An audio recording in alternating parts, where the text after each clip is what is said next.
comes Justy. He's been off for a walk to take some early morning photos.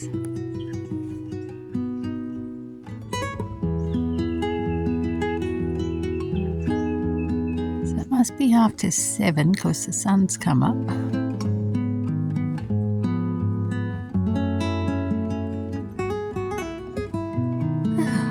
So he's made it back.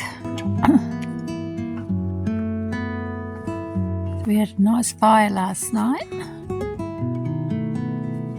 Everything is wet. Our tent is wet inside and outside. Not from rain, just from condensation. And of course dew this morning. There's the sun just poked up over those trees. I mean, it's right there, but there still is. I don't know if you can tell, there's a fog down the valleys. It did come up a little bit while we've been sitting here having a coffee, then receded back down. So it's absolutely beautiful. Haven't seen any kangaroos or anything, wallabies. So because not many people come here, they're probably pretty scared when there is some noise and motion around. But so nice for some sun. So I think we will be later on when we get home putting the fly on the clothesline and setting the tent up to get dry. This is a good little day use area. A shelter shed with some tables. There's a toilet up here. Over here, a larger car parking area. Could fit a good amount of people in here. Not that I suspect it gets much use.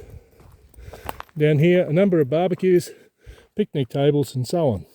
We stayed at the campground last night and there are no picnic tables there. There are barbecues and a toilet, but we expected there to be a table because we saw tables in the photos on the National Park site, but there's none at the campsite. So just be aware of that if you come here camping, that there's plenty of tables here at the day use area, plus some interpretive signboards.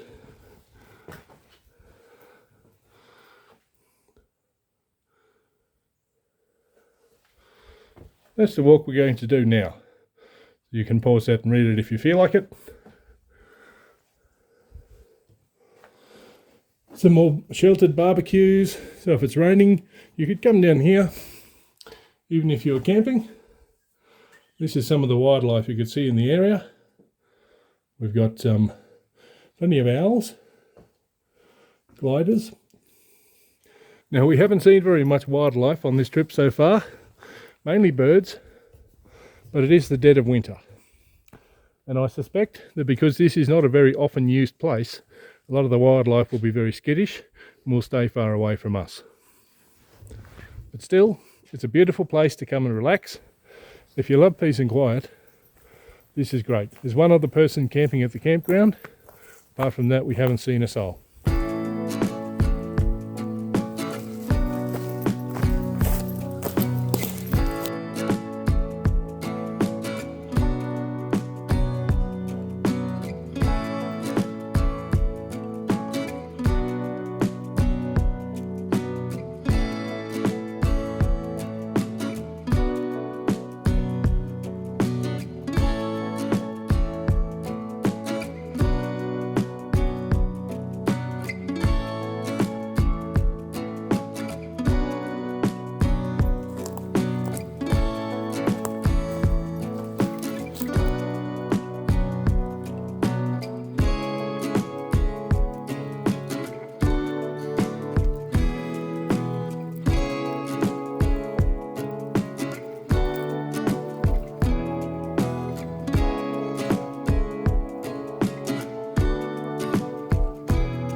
if we look up that way, just up that valley there, that's the way up to the nearby town of Armadale. It's not that far away really.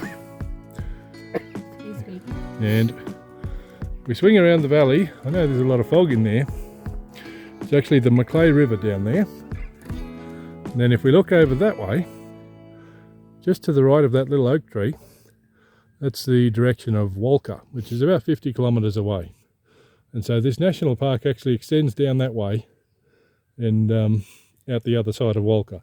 It's quite a large, extensive national park. And you get a few spots where you get some absolutely stunning views. And I know you're looking at a lot of fog right now, but just imagine. Yeah, but this is stunning too. It is stunning.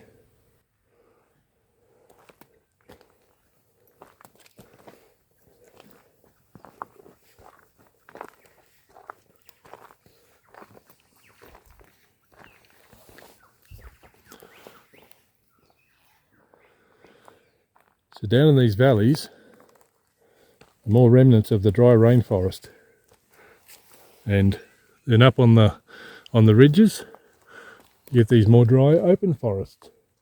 And along this ridge we're working our way along at the moment, there's a lot of these casuarina trees, which are of course the favourite food of the glossy black cockatoo. Now I haven't seen any on this trip, but I have heard some in the distance, so I know they're here. And we hear many, many birds in the different ecosystems within the park. So if bird watching was your thing, definitely this would be a great place to come and do it. It's quiet, it's undisturbed and spectacular in its beauty, with a wide array of things to look at.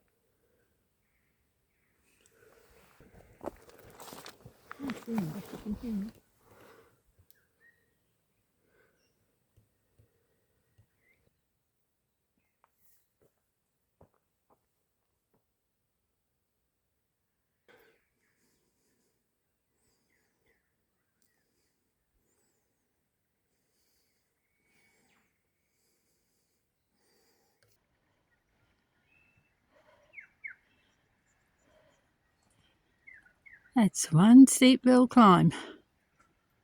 And we're not finished yet. Off you go. I'm having a rest.